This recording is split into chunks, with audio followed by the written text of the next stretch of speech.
নমস্কার সকল দর্শক বন্ধুকে স্বাগত জানিয়ে শুরু করছি এই মুহূর্তের অনুষ্ঠান ব্রহ্মকমল। বয়স বৃদ্ধির সঙ্গে সঙ্গে নানান ধরনের শারীরিক ব্যাধি আমরা দেখতে পাচ্ছি যে মানুষের শরীরের দিকে হানা দেয়। বিশেষ করে এখনকার সময় দাঁড়িয়ে আমরা কিন্তু আরও একটা জিনিস লক্ষ্য করছি যে আর্থ্রাইটিস এমন একটা রোগ বা বাত এমন একটা রোগ যে রোগের সেই অর্থে কিন্তু কোনো বয়স নেই, যে কোনো বয়সেই বা বলা যেতে পারে অল্প বয়সেও কিন্তু এই রোগ বাসা বাঁধছে শরীরে। অতএব এর কারণ জানতে হবে, পাশাপাশি বিভিন্ন মানুষের কিন্তু এর প্রতিকার জানার একটা বিশেষ জায়গা রয়েছে। তার সঙ্গে অবশ্যই নানান ধরনের প্রশ্নের উত্তর খুঁজছেন অনেকেই। আজকে আরও একবার এই বিষয়ে আমরা আলোচনা করব। সঙ্গে রয়েছেন বিশিষ্ট ডক্টর, বিশিষ্ট আয়ুর্বেদ চিকিৎসক ডক্টর হেমন্ত কুমার পণ্ডিত। অনেক অনেক স্বাগত জানাই স্যারকে। নমস্কার। পাশাপাশি স্বাগত জানিয়ে নেব আমাদের দর্শক বন্ধুদেরকেও, যারা এই মুহূর্তে আমাদের অনুষ্ঠানটি দেখছেন তারা কিন্তু সরাসরি আমাদের সঙ্গে যোগাযোগ করতে পারেন স্ক্রিনে দেওয়া নাম্বারে। যে কোনো রোগ ব্যাধি সংক্রান্ত বিষয় যদি কিছু জানার থাকে, যদি কিছু তথ্য জানার থাকে, তাহলে অবশ্যই আমাদের সঙ্গে যোগাযোগ করুন। স্যার, আমরা আলোচনায় আসবো। আমরা অবশ্যই বিভিন্ন ক্ষেত্রে বিভিন্ন দিনে আর্থ্রাইটিস নিয়ে আলোচনা করে থাকি এবং বিভিন্ন পার্সপেক্টিভ দিয়ে কিন্তু আমরা এই বিষয়টা নিয়ে আলোচনা করি। আমরা অবশ্যই বিস্তারিত আলোচনায় যাব, আরও নতুন নতুন তথ্য তুলে ধরার চেষ্টা করব, কিন্তু একদম বেসিক দিয়ে যদি শুরু করি যে কেন হয় এই আর্থ্রাইটিস। বাত, প্রথম কথা, আয়ুর্বেদের মতে বাত 80 প্রকার, এবং আমরা যেটা এখানে মানে স্পেসিফিক্যালি একটা নিয়ে আলোচনা করছি, কিন্তু সঙ্গে সঙ্গে সবগুলোই রিলেটেড আর কি। আর্থ্রাইটিস, আর্থা মানে হলো বোনস, আর আইটিস মানে ইনফ্লামেশন, মানে বোনের যেখানে ইনফ্লামেশন হয়। কী করে হচ্ছে? জয়েন্টে, মানে দুটো এক বা একাধিক জয়েন্টে, নি হতে পারে, এলবো হতে পারে, বিভিন্ন রকম জয়েন্ট হতো। সেখানে কেন হচ্ছে? প্রথম কথা, বাইরের কিছু থেকে আঘাত, আমরা চলতে চলতে বিভিন্ন জায়গায় ধাক্কা খাচ্ছি বা অন্য কোনো গাড়ি ধাক্কা মারছে, এরকম ব্যাপার হতে পারে। আর দ্বিতীয় কথা হচ্ছে কিছুটা ফুড হ্যাবিট, যেগুলো আমরা খাবারের মধ্যে দিয়ে ইনটেক করছি। কী হচ্ছে? আমাদের প্রথম কথা এক্সেসিভ সল্ট যখন আমরা খাচ্ছি বিভিন্ন রকম মানে খাবারের মধ্যে দিয়ে, সেগুলো কি হচ্ছে? ডিপোজিশন হচ্ছে। কোথায়? যেখানে বোনস আছে সেখানে প্রথমে ডিপোজিশন হচ্ছে, তারপরে টেন্ডার হচ্ছে, তারপরে ইনফ্লামেশন হচ্ছে। এটা হলো মেকানিজম আর কি। আর এখন আগে আমাদের মানে আর্থ্রাইটিস হতো সাধারণত 40-50 পর থেকে, কিন্তু বর্তমানে আমাদের চলতে গেলে আমরা দেখতে পাচ্ছি যে ফুড হ্যাবিট, বিভিন্ন রকম বদ অভ্যাস বা অনেকের প্রফেশনাল হ্যাজার্সের জন্য হতে পারে। আমরা বিভিন্ন রকম দীর্ঘক্ষণ রাত্রি জাগছি, বিভিন্ন অহিত যে খাবারগুলো আমরা দরকার নেই শরীরের পক্ষে, সেই সব খাবার এক্সেসিভ সল্ট খাচ্ছি। ধরুন আমি এগ রোল, চাউমিন, বিভিন্ন রকম খাচ্ছি, সেগুলো মুখরোচক করার জন্য আজিনামোটো বলে একরকম দেওয়া হয়, সেটাও খুব ক্ষতিকর, এবং এখানে আমাদের ডিপোজিশন হচ্ছে। আর আমাদের মূল উদ্দেশ্য যে ব্রহ্মকমল, এটা আমাদের বিরাটিতে মূল চেম্বার, মানে ব্রাঞ্চ, রাইট। এবং এখানে আমাদের এক্সপার্ট চিকিৎসক মণ্ডলী আছে এবং প্রত্যেকেই বিভিন্ন ইউনিভার্সিটি থেকে পাস করা। সঙ্গে আছে একটা পঞ্চকর্ম ইউনিট, এবং এটাও মানে আন্তর্জাতিক মানের ইউনিট, এবং এখানে আমাদের যারা থেরাপিস্ট আছেন তারাও প্রত্যেকেই শিক্ষিত, এবং কি রোগের কোন পঞ্চকর্ম দেওয়া হবে সেটা আমাদের ডাক্তারের তত্ত্বাবধানে দেওয়া হয়। এবং আমাদের এখানে মেডিসিন এবং পঞ্চকর্ম কোনো পেশেন্ট যদি একসঙ্গে নেন, তাতে তার আর্থ্রাইটিস সহ বিভিন্ন রোগ প্রায় 80-90% মানে মুক্ত হতে পারবেন। একদম। সে প্রসঙ্গে আরও একটা প্রশ্ন আসে স্যার, যে কতদিন সময় লাগবে? এটা কি পেশেন্টের কন্ডিশনের উপর নির্ভর করে? মানে পেশেন্টের সিভিয়ারিটি, কন্ডিশন। এখন প্রথম আমি সবসময় বলে থাকি, আমরা ভার্জিন পেশেন্ট পাই না।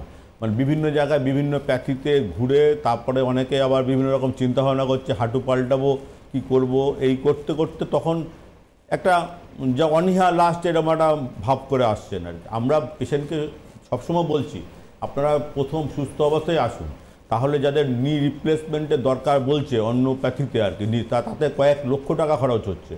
এবং আমি বারবারই বলছি যে সেখানে করানোর পর আবার কয়েক বছর পর আবার সেই একই প্রবলেম হচ্ছে। সুতরাং আপনার নিজের শরীরের যেটা জন্ম থেকে নিয়ে আসছেন সেটাকে কেন পাল্টাবেন? আপনারা যারা নি রিপ্লেসমেন্টের জন্য ভাবছেন বা চিন্তা করছেন, তারা আমাদের ব্রহ্মকমলে আসুন, আমাদের এক্সপার্ট চিকিৎসক মণ্ডলী আপনাকে দেখে যাতে অপারেশন না করতে হয় সেই বন্দোবস্ত করা হবে। একদম, এবং এ প্রসঙ্গে আরও একটা গুরুত্বপূর্ণ বিষয় জিজ্ঞেস করে নেবো স্যার। আমার মনে হয় দর্শক বন্ধু যারা রয়েছেন তাদেরও এই বিষয়টা জানা উচিত, যেহেতু আমরা বলে থাকি যে আর্থ্রাইটিস বা বাত একটা লাইফস্টাইল ডিজিজ, বা অবশ্যই সেটার সঙ্গে হাড়জনিত একটি সমস্যা তো বটে, কিন্তু পাশাপাশি লাইফস্টাইলও তার সঙ্গে ওতপ্রোতভাবে জড়িত। সেক্ষেত্রে লাইফস্টাইলকে যদি আমরা মডিফাই না করি, এই সমস্যা আয়ুর্বেদার ক্ষেত্রেও কি আবার রেকার করতে পারে? এই প্রসঙ্গে অবশ্যই করতে পারে, লাইফস্টাইল তো করতেই হবে। সুতরাং আমরা আয়ুর্বেদের মূল যেটা মন্ত্র, মানে সুস্থ লোককে সুস্থতা রক্ষা করব, আর আতুর বা বিকারগ্রস্ত লোককে রোগ থেকে মুক্তি, এটা হলো ফান্ডামেন্টাল থিওরি। এটা মেনটেন করতে হবে বিষয়টাকে। অবশ্যই আমরা এই প্রসঙ্গে আসবো, কিন্তু তার আগে একজন দর্শক বন্ধু রয়েছেন আমাদের সঙ্গে, কথা বলে নেবো তার সাথে। হ্যালো, নমস্কার, কে বলছেন, কোথা থেকে বলছেন? আমি বাঘানি থেকে বলছি, আমি রত্না ঘোষ বলছি। বলুন। আমার 3-4 দিন ধরে আমার বাঁ হাতের মাঝখানের আঙুলটা ভাঁজ করতে পারছি না, আর আজ থেকে কালকে পর্যন্ত আমার খুব ব্যথা ছিল, মানে খুবই ব্যথা, আঙুলটাও ছিল, ভাঁজ করতে পারে। আস্তে আস্তে দিকে হাতের মাসুলের দিকে আবার কোমরের দিকে চলে যাচ্ছে ব্যথাটা। আপনার কি সুগার আছে, ব্লাড সুগার? না না না, সুগার নেই। প্রেশার বা অন্য কোনো রোগ? প্রেশার খুবই নরমাল আছে, কিন্তু এই 87 আর 100। অন্য কোনো মেডিসিন খান কিছু? না না না না, এর জন্য আমি অ্যালোপ্যাথিকে গিয়েছিলাম কালকে, আমাকে ওষুধ দিয়েছিল, কিন্তু ওষুধ খেলে আমার আবার পেটে ব্যথা ওঠে। সঙ্গে অ্যান্টাসিড দিয়ে খাবেন? অ্যান্টাসিড দিয়েছিল, কিন্তু খেলে আমার যে কোনো পড়া ওষুধ খেলে আমার খুব পেটে ব্যথা ওঠে, মানে এই ব্যথার থেকেও ছাপিয়ে এই ব্যথাটা ওঠে, মানে ভুল বমি আছে, এরকম আছে যে আমার ব্যথাটা হয়ে যায়। অনেক আমি আপনার শুনুন, আমরা পিওর আয়ুর্বেদিক ট্রিটমেন্ট হয়, যে আপনাদের যে আঙুলের যে ব্যথা হচ্ছে, এখানে প্রথম কথা আর্থ্রাইটিস হলেও হতে পারে, সেটা ব্লাড টেস্ট করে দেখতে হবে, রক্তের কিছু আরএফ ফ্যাক্টর, ইউরিক অ্যাসিড বাড়া, এগুলো দেখতে হবে। আর দ্বিতীয় কথা হচ্ছে, আপনি এখন না এক্সারসাইজ করবেন, একটা বল পাওয়া যায় ওই স্পঞ্জ টাইপের, ওই বলটাকে যখন ফ্রি থাকবেন অবসর সময়, তখন বলটাকে মানে পাম্প করবেন, আঙুলে যাতে মুভমেন্ট হয় আঙুলগুলো, এটা করবেন। আর যেটা বললি যে রসুন তেল, ওটা রাত্রে শোবার সময় আঙুলগুলোতে ভালো করে মালিশ করবেন, করে শোবেন, এটা কয়েকদিন করুন। তারপরে যদি না উপকার পান, আমাদের হেল্পলাইনে ফোন করবেন, আমরা আপনাকে সাহায্য করব এবং ব্যথা থেকে মুক্তি করব। একেবারে তাই। কথা বলতে বলতে আরও একজন দর্শক বন্ধু আমাদের সঙ্গে রয়েছেন, কথা বলে নেব তার সাথে। হ্যালো, নমস্কার, কে বলছেন, কোথা থেকে বলছেন? হ্যালো, নমস্কার, আমি বীরভূম থেকে চন্ডী ব্যানার্জি বলছি। বলুন। বলছি যে আমার ওই ঘাট থেকে আরম্ভ করে একদম মাজা পর্যন্ত, ঘাট থেকে আরম্ভ করে মাজা পর্যন্ত 5 বছর থেকে যন্ত্রণায় ভুগছি। আপনার ব্লাড সুগার আছে? সুগার চেক করেছিলাম এই 1 মাস আগে। ফাস্টিং হচ্ছে 77 আর পিপি হচ্ছে 109। তাহলে ঠিকই আছে। অন্য কোনো ওষুধ খান আপনি? আমি ওষুধ খাই, একবার যে কোনো একটা ডাক্তারের নাম বলতে বারণ করলেন, 40,000 টাকা খরচা ইঞ্জেকশনে নিয়ে এসেছিলাম। ইঞ্জেকশন নিয়ে এসছেন? হ্যাঁ, ওই আনোয়ার রোড থেকে। কতদিন ওই ইঞ্জেকশন দিয়ে কতদিন ভালো ছিলেন? ইঞ্জেকশনে মাস দেবে, 40,000 টাকা দিয়েছি, আমি আর যাইনি। আপনার বয়স কত? বয়স 62 প্লাস। আর কি কাজ করেন আপনি? আমি আমার শিল্প, মানে ইন্ডাস্ট্রি আছে, ট্রান্সপোর্টিং ব্যবসা। এক জায়গায় অনেকক্ষণ বসে থাকতে হয়? না না না না না। আর শরীরে ওজন কত? হ্যাঁ, ওজন, ওয়েট? স্যার বুঝতে পারছি না। ওজন, শরীরের ওজন? ওজন? হ্যাঁ, ওজন হচ্ছে 58 কেজি। 58। শুনুন, ওই যেটা হয় কি, আমাদের 40-এর পর থেকেই ওই বোনসের ভেতরে যে সাইনোভিয়াল ফ্লুইড থাকে সেটা শুকাতে থাকে, আর আপনাকে যেটা ইঞ্জেকশন দিয়েছে সেই ফ্লুইডটাকে কিছুটা বাইরে থেকে ওখানে অ্যাড করেছে, সাময়িক ভালো থাকেন। এটার মানে ওই অন্য প্যাথিতে বেশি লং টার্ম ভালো থাকার উপায় নেই। আমাদের আপনি বীরভূমে আছে, আমাদের তো আপাতত বীরভূমে কোনো আমাদের চেম্বার নেই। আপনি কষ্ট করে একটু আমাদের মূল ব্রাঞ্চে আসতে হবে, বিরাটিতে আসতে হবে, এবং যত পুরনো রিপোর্টস আছে ওই রিপোর্ট নিয়ে আসবেন। আমরা যদি মনে করি অন্য কোনো রিপোর্ট করাতে হবে, সেটা করিয়ে দেখব, দেখে আপনাকে বলতে পারবো যে কতদিনে ব্যথা কমবে। তবে নিশ্চিন্ত থাকুন, ব্যথা কমবে এবং আপনি একবার আমাদের হেল্পলাইনে যোগাযোগ করুন। একেবারে তাই। অসংখ্য ধন্যবাদ আমাদের সঙ্গে যোগাযোগ করার জন্য। এই মুহূর্তে আরও একজন দর্শক বন্ধু রয়েছে আমাদের সঙ্গে, কথা বলে নেবো তার সাথে। হ্যালো, নমস্কার, কে বলছেন, কোথা থেকে বলছেন? হ্যালো, হ্যাঁ নমস্কার, হ্যাঁ আমি শ্রাবণী ভিডিও বলছিলাম, এগরা থেকে বলছি। বলুন। হ্যাঁ, আমার মুখে ব্রণ বের হয়েছে, এই জন্য। আপনার বয়স কত? আমার বয়স 20। কি কাজ করেন আপনি? আমি স্টুডেন্ট। ব্রণ কি নখ দিয়ে খুঁটছেন? মাঝে মাঝে নখ দিয়ে ভেতরে পাঁচটাকে বের করছেন? হ্যাঁ, বের করা হচ্ছে। ওইগুলো একদম করবেন না। যেটা আছে, আপনি বাড়িতে কিছু প্যাক তৈরি করে ওই চন্দন, শ্বেত চন্দন আর নিম পাতা একসঙ্গে বেটে নেবেন, নিয়ে যখন বাড়িতে ফ্রি থাকবেন মুখে লাগাবেন, লাগিয়ে আধ ঘন্টা বসবেন, তারপরে গরম জল দিয়ে আস্তে আস্তে ওগুলো তুলে নেবেন। এটা করুন। আর কিছু ব্লাড পিউরিফায়ার ওষুধ পাওয়া যায় বাজারে, অনেক ভালো কোম্পানি, সেগুলো নিন। আর নিম জাতীয় কোনো সাবান ইউজ করবেন, নিম জাতীয় অনেক সাবান বাজারে আছে, সেটা ইউজ করবেন, ব্রণ কমে যাবে। যাতে স্টুলটা ভালো হয়, পায়খানা পরিষ্কার হয়, সেই বন্ধ রাতে খাবেন, রাতে ত্রিফলা খাবেন, ত্রিফলা ভিজিয়ে রাখবেন, জল খাবেন, দেখবেন তাড়াতাড়ি কমে যাবে, কোনো চিন্তা নেই। আর তারপরেও না কমলে আমাদের সঙ্গে যোগাযোগ করবেন, আমরা আপনাকে কেন হচ্ছে সব কারণ বলে দেবো। একেবারে তাই। অসংখ্য ধন্যবাদ আমাদের সঙ্গে যোগাযোগ করার জন্য। এই প্রসঙ্গে একবার দর্শক বন্ধুদের মনে করিয়ে দিই যে আমাদের মূল ব্রাঞ্চ বিরাটিতে, এছাড়াও দুর্গাপুর, আসানসোল, শিলিগুড়ি, বহরমপুর, কৃষ্ণনগর, এই সকল জায়গায় আমাদের ব্রাঞ্চেসগুলি রয়েছে।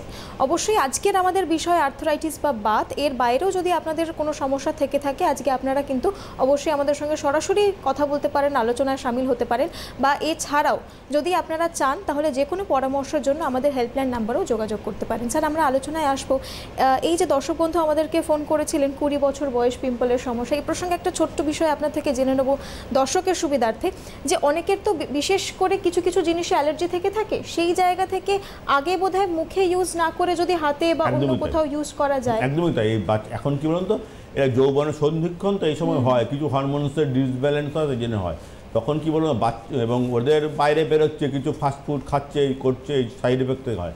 ওদের চেষ্টা করতে হবে সবসময় ঘরে তৈরি খাবার খেতে, তাতে যেরকম বেশি ঝাল থাকবে না, মোটামুটি একটা নর্মাল যেরকম খাবার হয়। আর বেশি যে বাইরের খাবার যেগুলো হ্যাবিস, বেশি তেল আমাদের শরীরে কোনো কাজে লাগে না। তেল একদম, তেলটা যতটুকু কম দেওয়া হয় রান্নাতে, সেটা ঠিক রাখতে হবে। আর দ্বিতীয় কথা, এই যে পিম্পলস হচ্ছে বা বিভিন্ন রকম, এদের আমাদের অল্টারনেট ডেজ, মানে একদিন কাঁচা হলুদ, একদিন নিম পাতা, এগুলো খেতে হবে। তারপরে একটা গুলঞ্চ বলে একটা হার্বসের কথা বলি, গাছের কথা, সেই গুলঞ্চটাও স্কিনের পক্ষেও খুব ভালো। এটা যেরকম ব্যথার পক্ষেও কমায়, স্কিনের পক্ষেও খুব ভালো। সুতরাং এগুলো চেষ্টা করতে হবে আধ ঘন্টা নিজের জন্য সময় রাখা, তাহলেই সব দিক থেকে সুস্থ থাকবে। একদমই তাই। এই প্রসঙ্গে আরও একবার আমরা ফিরে আসবো আমাদের আজকের বিষয় আর্থ্রাইটিস। আমরা কথা বলছিলাম লাইফস্টাইল নিয়ে, আমরা এই প্রসঙ্গটা নিয়ে আলোচনা করছিলাম যে লাইফস্টাইলের সঙ্গে কতটা সম্পর্কিত এই সমস্যা।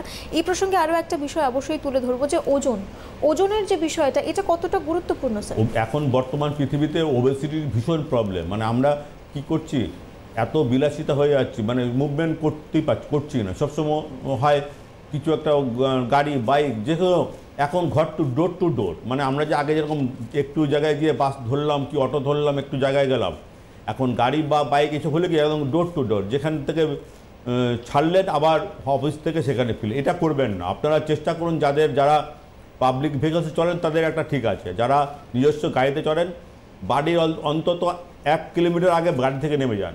যখন ফিরবেন, গাড়ির ড্রাইভার নিয়ে চলে যাক বাড়িতে, আপনি হাঁটতে হাঁটতে আসুন, এইটুকু সময় রাখুন। আর যদি সকালে উঠতে পারেন, মানে ঘুম থেকে, তাহলে ভীষণ উপকারী। মানে সকালে হাঁটলে যে একটা স্নিগ্ধ পরিবেশে, প্রাকৃতিক পরিবেশে যদি হাঁটেন, সেখানে অক্সিজেন প্রচুর বেশি থাকে, তখন হাঁটাটা বিশেষ করে উপকারী। আর ওয়েট, আমাদের শরীরের যত ওজন সব বহন করে দুটো হাঁটু আর কোমর। সুতরাং ওজন যদি বেশি হয়, তখন সব পুরো চাপটা, ওয়েটটা পড়বে দুটো হাঁটুর উপর। এবং যেটাই বলি যে এখানে দুটো হাঁটু যে মুভমেন্ট করছে, যেটা লুব্রিকেটিং, সেখানে সাইনোভিয়াল ফ্লুইড থাকে, এটা বয়স বাড়ার সঙ্গে সঙ্গে কমতে থাকে। আর হাঁটুতে বেশি চাপ পড়লে দুটো গ্যাপ ক্রমশ কমে থাকে, মানে আস্তে আস্তে চেপে যায়, তখন বনসে ঘষা লাগার পরেই ব্যথাটা বাড়ে। সুতরাং একেবারেই তাই। অবশ্যই আমরা এই প্রসঙ্গে ফিরবো, কিন্তু তার আগে একজন দর্শক বন্ধু রয়েছেন আমাদের সঙ্গে, কথা বলে নেবো তার সাথে। হ্যালো, নমস্কার, কে বলছেন, কোথা থেকে বলছেন? হ্যালো, হ্যাঁ নমস্কার, আমি সন্ধ্যা সাহা বলছি, হাওড়া থেকে। বলুন। আমার 18 একটু সমস্যা আছে, আমার ছেলেরও একটু জানতে চাই। বলুন। আমার 18 অস্টিও আর্থারাইটিস, রিমোটিভ নাকি একটা আছে, ওটাই। হ্যাঁ হ্যাঁ, আমার অনেক দিনের সমস্যা, 15-16 বছর আগেকার। সেটা এতদিন একটু কমই ছিল, এখন একটু বাড়াবাড়িটা বেশি হয়েছে। এখন কি হয়েছে, এখন মানে আমি একটু বাথরুম টাথরুম গুলো চাপতে পারি না, তারপরে পায়ের খুব সমস্যা হয়েছে, পা দাঁড়াতেই পারি না, পা এত সলসল করে, অসাড় হয়ে যায়। আপনার বয়স কত? আমার বয়স 62 প্লাস হয়ে গেছে। আর ওজন কত? ওজন অনেক, 75। আপনি শুনুন, এই যে টলমল করছেন না, এই যে ব্যাপারটা হচ্ছে ওই যেটা ওজনের জন্য। প্রথম ওজন, যখন আপনি বাইরে থাকেন, খাওয়ায় একটু কমাতে হবে, মানে দুপুরে ভাত বেশি করে খাবেন না, প্রথম কথা। আর তার সঙ্গে কিছু খাবার খেলে ওজন বাড়ে, যেমন হলো আলু খেলে ওজন বাড়ে, আলু এটাও খুব ওজন বাড়ে। পাকা কলা, যে কোনো পাকা কলা খেলে ওজন বাড়ে। লবণ বেশি খেলে ওজন বাড়ে, এগুলো ঠিক রাখতে হবে। আপনার যদি ওজনটা একটু কম করেন, দেখবেন যে এই টলমল ভাবটা কেটে যাচ্ছে। আবার অন্য কারণেও হতে পারে, হয়তো প্রেশার বাড়তে পারে, সেগুলো আপনি ভালো করে দেখিয়ে নেবেন। আর আমাদের যদি কোথাও এই ব্যথা না কমে, আমাদের হেল্পলাইনে যোগাযোগ করবেন। আমাদের যে চিকিৎসক মণ্ডলী আছে, তারা আপনাকে সাহায্য করবে এবং আপনার ব্যথা থেকে মুক্তি দেবে। একেবারেই তাই। অসংখ্য ধন্যবাদ আমাদের সঙ্গে যোগাযোগ করার জন্য। স্যার, এই প্রসঙ্গে আরও একটা বিষয় কিন্তু চলে আসে, যে একটা সময় ছিল বা একটা ধারণা ছিল, মানুষের ভ্রান্ত ধারণা বলবো, যে ওজনটা হচ্ছে কোথাও একটা সৌন্দর্যের একটা সিম্বল হিসেবে বা প্রতীক হিসেবে আমরা ধরতাম, কিন্তু এখন সেটা রোগে পরিণত হয়ে গেছে রীতিমতো। এবং খুব বেশি ওজন বা খুব কম ওজন, এই দুটোই যে ক্ষতিকর সেটা মানুষ বোঝেন না। নির্দিষ্ট সবসময় মানুষের একটা নির্দিষ্ট ওজন রাখতে হবে। তার আমি যেটাই বলি, ওয়েট বাড়লে হাঁটাচলা করতে অসুবিধা হবে। তারপরে আপনার অনেক রকম রোগ হয়, ওবেসিটি থেকে বিভিন্ন রকম রোগ হয়। মানে সুগার বাড়তে পারে, প্রেশার হবে, এবং সুগার যদি ঠিকমতো ট্রিটমেন্ট না করা হয়, ক্রমশ সিকেডি মানে ক্রনিক কিডনি ডিজিজ, আস্তে আস্তে কিডনিটা খারাপ হবে, এবং কিডনির সঙ্গে সঙ্গে চোখ খারাপ হবে, এবং বিভিন্ন রকম অর্গানগুলো সব ড্যামেজ হবে। সুতরাং ওজনটাকে একদম নিয়ন্ত্রিত করতে হবে। আর দ্বিতীয় কথা হচ্ছে, কিছু কিছু খাবার একদম খাবেন না, যেটা আর্থ্রাইটিসের পক্ষে খুব ক্ষতিকর, যেগুলো জলে দিলে স্লিপারি হয়, মানে পিচ্ছিল হয়। পুঁই শাক, কুমড়ো, ঢ্যাঁড়স, কলাই ডাল, এগুলো এই আর্থ্রাইটিসের পক্ষে খুব হার্মফুল। আর দ্বিতীয় কথা হচ্ছে, কিছু মাছ, সেগুলো বেশি ওজনের মাছ খাবেন না, চেষ্টা করবেন জ্যান্ত সব রকম মাছ চলবে, বেশি ওজনের চর্বিওয়ালা মাছ অ্যাভয়েড করবেন। আর হলো মাটনটা, মানে যাদের প্রেশার বা আর্থারিটিস আছে, কোথাও অকেশানে গেলেন সেখানে খেলেন, কিন্তু রেগুলার বাড়িতে খাবেন না, এগুলো ঠিক রাখুন। আর গ্রিন ভেজিটেবলস রেগুলার খাবেন, জল 3 থেকে 4 লিটার রেগুলার খাবেন, এগুলো ঠিক রাখুন, এমনিতেই শরীর ভালো থাকবে। একদম। এবং এই যে কথা প্রসঙ্গে কোথাও একটা গিয়ে এলো যে ডায়াবেটিসের সমস্যা, সুগারের সমস্যা, এখন আমাদের দেশ ভারত কিন্তু মানে ক্যাপিটাল হয়ে গেছে বা হয়ে যাচ্ছে বলা যেতে পারে। তো সেই জায়গা থেকে সবারই সতর্ক থাকা উচিত, এবং বিশেষ করে এই ডায়াবেটিসটা এত বেশি ছোটদের ক্ষেত্রেও আক্রান্ত হচ্ছে, বড়রাও আক্রান্ত হচ্ছেন, এবং তার সঙ্গে বাত যদি হয়, তারা কি করে সেই পুষ্টিটা মেনটেন করবে স্যার? এখন কেন হচ্ছে, আমরা প্রথম কথা মানে এত মানে বিজি হয়ে যাচ্ছি, মানে নিজের সময় দিতে পারছি না, আর এত দুশ্চিন্তা, মানে আমরা সবসময় বিভিন্ন রকম মানে আমাদের এইম আছে, সেগুলো লক্ষ্যের পক্ষে ছুটছি, হয়তো আমাদের সেইটা পাওয়া সম্ভব নয়, তো তা সত্ত্বেও আমরা ছুটছি। এগুলো যারা বাড়িতে গার্জেন বড়রা আছে, বাচ্চাদের বেশি চাপ দেবেন না, মানে তাদের অতিরিক্ত চাপ দেওয়ার ফলে তাদের টেনশান হচ্ছে। এবং সুগারের ক্ষেত্রে দেখা গেছে যে 30% শুধু টেনশান রিলেটেড, ফ্যামিলি হিস্ট্রি ছিল না। অনেকগুলো রোগ আছে ফ্যামিলি হিস্ট্রি, কিন্তু সুগারের ক্ষেত্রেও ফ্যামিলি হিস্ট্রি আছে, কিন্তু এখন নতুন নতুন ভাবে আসছে বাচ্চাদের মধ্যে। আপনারা ওদের লাইফস্টাইল চেঞ্জ করতে হবে, চেষ্টা করুন বাড়ির খাবার দিতে যখন স্কুল কলেজে যাচ্ছে। আর দ্বিতীয়, সবসময় মোবাইল ঘাঁটবেন না, একটু ফ্রি হ্যান্ড এক্সারসাইজ বাড়িতে করলো, বা সামনে যদি কোনো মাঠ থাকে একটু দৌড়া, যাই হোক, যেটা ফিজিক্যাল এক্সারসাইজ করতে হবে, বাড়ির লোকদের এটাকে এনকারেজ করতে হবে বাচ্চাদের মধ্যে। আর কিছু খাবার আছে যেগুলো সুগারের নিয়ন্ত্রণ করে, যেটা বলি গুলঞ্চ, ওটাও ভীষণ সুগারের পক্ষে ভালো। ওটাও অল্টারনেট ডে পাওয়া যায়, খুবই সহজে হাফসের দোকানে পাওয়া যায়। আর নিম পাতা এগুলো সুগারের পক্ষে খুব ভালো। আর বেশি দিন সুগার মানে পুষে রাখবেন না, সুগার থেকে সিকিডি ক্রনিক কিডনি ডিজিজ হয়। এবং আরেকটা হয় ডায়াবেটিক ফুড আলসার, মানে সুগারের রোগীদের মুখের থেকে পায়ের যত্ন বেশি নেওয়া উচিত। মানে পায়ের ক্ষেত্রে কি হয়, হয়তো আপনি চলতে চলতে পায়ে কাট ইঞ্জুরি হলো, কোথাও কেটে গেল, সেখান থেকেই সুগার নিয়ন্ত্রণের পরিস্থিতি তৈরি একদমই হতে তাই। পারে। অবশ্যই, অতএব আমাদের সকলকে কিন্তু সতর্ক থাকতে হবে। কথা বলতে বলতে আরও একজন দর্শক বন্ধু রয়েছেন আমাদের সঙ্গে, কথা বলে নেবো তার সাথে। হ্যালো, নমস্কার, কে বলছেন, কোথা থেকে বলছেন? হ্যালো দিদি, আমি বলছি চন্দ্রনগর থেকে পুতুল অধিকারী। বলুন। হ্যাঁ, বলছি আমি এই স্যারের সাথে একটুখানি হ্যাঁ কথা বলুন, বলতে চাই। শুনতে পাচ্ছি। হ্যাঁ, বলছি দাদা, আমার এজ 62। আর এমনি কোনো সমস্যা নেই আমার, হঠাৎ দুদিন ধরে দেখছি মা পায়ে হাঁটুটায় হাঁটতে গেলে লাগছে, আর কিছু নয়। কোনো চোট লেগেছিল? না না না, কিছুই নয়। সুগার প্রেশার আছে? হ্যাঁ হ্যাঁ, না না না, কিচ্ছু নেই দাদা, ওইসব আমাদের কিচ্ছু নেই। যাক, না থাকাই ভালো। আপনি ব্যথা লেগেছে, 2-1 দিন অপেক্ষা করুন। আর যেটা আমি বলি যে ওই রসুন তেল বানাবেন বাড়িতে, একটু রসুন থেতো করে সঙ্গে সর্ষের তেল দিয়ে গরম করবেন, দিয়ে লাগান, কয়েকদিন লাগান, আর একটু গরম সেক দেবেন। এই জায়গাটা ফুলে আছে, আপনি একটু জায়গাটাকে ফুলে আছে? না না না, কোনো প্রবলেম নেই, শুধু মনে হচ্ছে একটু ব্যথা হয়ে লাগছে। আপনি ওই ওই রসুন তেল কয়েকদিন লাগিয়ে একটুখানি গরম সেক দিন। আর যে খাবারগুলো এখন বাদ দিয়ে বললাম আর কি, ওই কুমড়ো, পুঁই শাক, ঢ্যাঁড়স, এগুলো এই শীতকাল বর্ষাকালে অ্যাভয়েড করুন, দেখবেন ব্যথা কমে যাবে, কোনো অচিন্তা নেই আপনার। একেবারে তাই। অসংখ্য ধন্যবাদ আমাদের সঙ্গে যোগাযোগ করার জন্য। আরও একজন দর্শক বন্ধু রয়েছেন আমাদের সঙ্গে। হ্যালো, নমস্কার, কে বলছেন, কোথা থেকে বলছেন? আমি বাঁকুড়া থেকে। বলুন। ওই আমার হাতে পায়ে ব্যথা, তার জন্য ডাক্তারের সাথে কথা বলবো। আপনার বয়স কত? আমার বয়স 36 বছর। আর ওজন কত? 45। আপনি কি কাজ করেন? আমি কাজ কিছু করি না, আমি গৃহবধূ। গৃহবধূ, মানে কি অসুবিধা হচ্ছে? আমার ওই ঘাড় থেকে দুটো হাত ধরে যায়, আর ওসারত ভাব, আর হাঁটু থেকে গোড়ালি পর্যন্ত মানে ধরে যায় ওসারত ভাব। রক্ত পরীক্ষা হয়েছিল?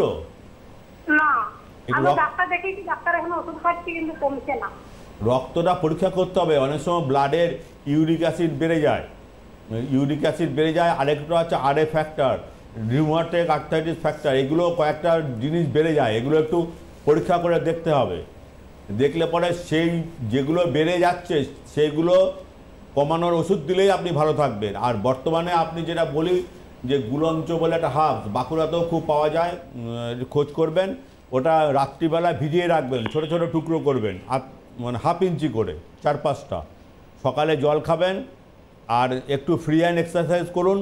আশা করছি ভালো থাকবেন। না হলে আমাদের সঙ্গে যোগাযোগ করবেন, আমাদের বর্ধমানে চেম্বার আছে, একবার দেখালে পরে ভালো, দেখতে পারলে ভালো হবে আর কি। একেবারে তাই। অসংখ্য ধন্যবাদ আমাদের সঙ্গে যোগাযোগ করার জন্য। এই প্রসঙ্গে আরও একবার আপনাদেরকে মনে করিয়ে দেবো যে আমাদের মূল ব্রাঞ্চ বিরাটিতে, এছাড়াও দুর্গাপুর, আসানসোল, শিলিগুড়ি, বহরমপুর, কৃষ্ণনগর, এই সকল জায়গায় আমাদের ব্রাঞ্চেসগুলি রয়েছে। যে কোনো জায়গায় এসে কিন্তু আপনারা সরাসরি আমাদের সঙ্গে যোগাযোগ করতে পারেন। অবশ্যই আমরা আলোচনায় ফিরবো স্যার। আমরা একটা প্রসঙ্গে আলোচনা করছিলাম, ডায়াবেটিসের প্রসঙ্গ উঠলো, এবং ডায়াবেটিসের পক্ষে পায়ের যেটা পায়ের যদি ঠিকমতো ইনজুরি যদি না শোকায়, তখন ঠিকমতো ধরুন সুগারের ওষুধ খাচ্ছে না, ডায়াবেটিস থেকে ডায়াবেটিক ফুড আলসার হয়। কেন হয়? ওখানে ক্রমশ পুষতে শুরু করে জায়গাটা, তারপরে গ্যাংগ্রিন হয়, অনেক ক্ষেত্রে অ্যাম্পুটও করতে হতো না, মানে পা বাদ দিতে হয়। সুতরাং ডায়াবেটিস যাদের রোগী, তাদের বর্ষাকালে তো আরও ভীষণ মারাত্মক। চেষ্টা করবেন পা কভার, পা ঢাকা জুতো পরতে যখন যারা বাইরে বেরোন, এবং যাতে কোনোভাবে যাতে পায়ে ইনজুরি না হয়। কোনো কাটিং চলতে চলতে হয়তো একটু ছোটো ধাক্কা লাগলো, একটা ছোটো কাট হলো, ছোটো ইনজুরি, সেটাকেই পরবর্তীকালে বড় আকার ধারণ করে। ডায়াবেটিস রোগীরা খুব সতর্ক হবেন, প্রথম কথা। আর দ্বিতীয় কথা, ফুড, যাদের ডায়াবেটিসের খাবারটা নিয়ন্ত্রণ করতে হবে, মানে শর্করা খাবার চলবে না একেবারেই তাই। অবশ্যই আমরা আলোচনায় ফিরবো, কিন্তু তার আগে একজন দর্শক বন্ধু রয়েছেন আমাদের সঙ্গে, কথা বলে নেবো তার সাথে। হ্যালো, নমস্কার, কে বলছেন, কোথা থেকে বলছেন? হ্যালো। হ্যাঁ, নমস্কার। আমি এগরা থেকে বলছি। বলুন। আমার এই শিরা খাঁচা ধরে কোমর থেকে হাঁটু পর্যন্ত। আপনার বয়স কত? 64? 50? আর ওজন কত? ওজন কত? ওজন 80 কিলো। 80 কিলো? আপনি কি কাজ করেন? ব্যবসা করুন। এই 80 কিলো ওজন হচ্ছে, তার মানে আপনার খুব একটা মুভমেন্ট নেই, মানে চলাফেরা কম করেন। চেষ্টা করবেন সকালে উঠতে হাঁটতে আর ওজন কমাতে, মানে পেট ভরে ভাত খাবেন না দুপুরে, কিছুটা জায়গা একটু শশা খাবেন, স্যালাড খাবেন, ওজনটাকে অবশ্যই কমাতে হবে। নাহলে যে আপনার যে ব্যথাটা হচ্ছে পুরোটাই ওজনের জন্য, ওবেসিটির জন্য। ওজনটাকে একটু কমান, দেখবেন যে ভালো থাকবেন। আর আমাদের এখানে প্রচুর আয়ুর্বেদিক ওষুধ আছে যেগুলো খেলে কয়েক মাসের মধ্যেই আপনার ওজন 10 থেকে 15 কিলো কমতে পারে। আমাদের হেল্পলাইনে যোগাযোগ করবেন, আমরা আপনাকে সাহায্য করব। একেবারে তাই। অসংখ্য ধন্যবাদ আমাদের সঙ্গে যোগাযোগ করার জন্য। স্যার, এই প্রসঙ্গে আরও একটা বিষয় চলে আসে।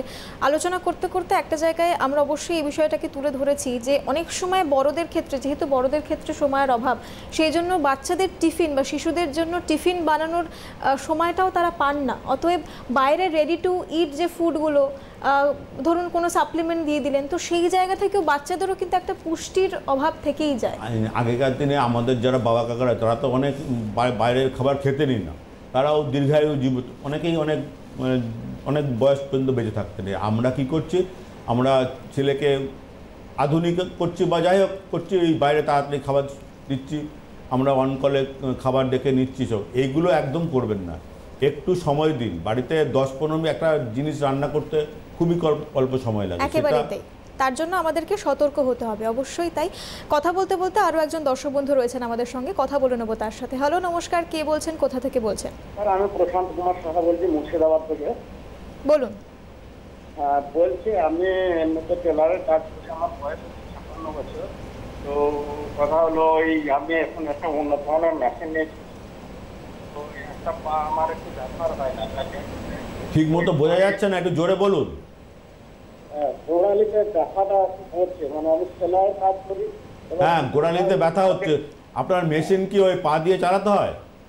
পা দিয়ে চালাতে হয়, কিন্তু একটা পা এখন দরকার হচ্ছে না, মনে হচ্ছে লাগে না। একটা পায়ে চালায় আর একটা পা আপনার চুপচাপ থেকে যায় সারাদিন, তো ওই জন্য গোড়ালিতে ব্যথা হচ্ছে। এটা শুনুন, এটা আপনার প্রফেশনাল হ্যাজার্ড, মানে আপনি যে কাজ করেন তার জন্য গোড়ালিতে ব্যথা হচ্ছে। আপনি তো অন্য প্রফেশনে যেতে পারবেন না এখন। একটু যতটুকু পারেন একটু বিশ্রাম দিয়ে করতে হবে। আর যখন ব্যথা হচ্ছে গোড়ালিতে, একটা ছবি ফটো মানে এক্সরে করে দিলে অন্য কোনো অসুবিধা হচ্ছে কিনা, কোনো হাড়ের ডিফর্মিটি হচ্ছে কিনা বা বোনস বাড়ছে কিনা, সেগুলো দেখে নিতে হবে আর কি। আর আপাতত আপনি যেটা আমি বলি যে রসুন তেল বাড়িতে তৈরি করুন, করে লাগান, এবং বাজারেও অনেক ভালো ভালো সব আছে, মানে অয়েল আছে আর কি বাজারে আর কি, সেগুলোর নাম করছি না, আপনারা আর কালেকশান করবেন। আর আমাদের বহরমপুরের চেম্বার আছে, আমাদের যোগাযোগ করবেন, আমরা সাহায্য করব। একেবারেই তাই। স্যারকে জানাবো, স্যার অসংখ্য ধন্যবাদ আমাদের সময় দেওয়ার জন্য। ধন্যবাদ জানাবো দর্শক বন্ধুদের উদ্দেশ্য। আজকের মতো সময় শেষ, অনুষ্ঠান এখানেই শেষ করছি। নমস্কার। নমস্কার।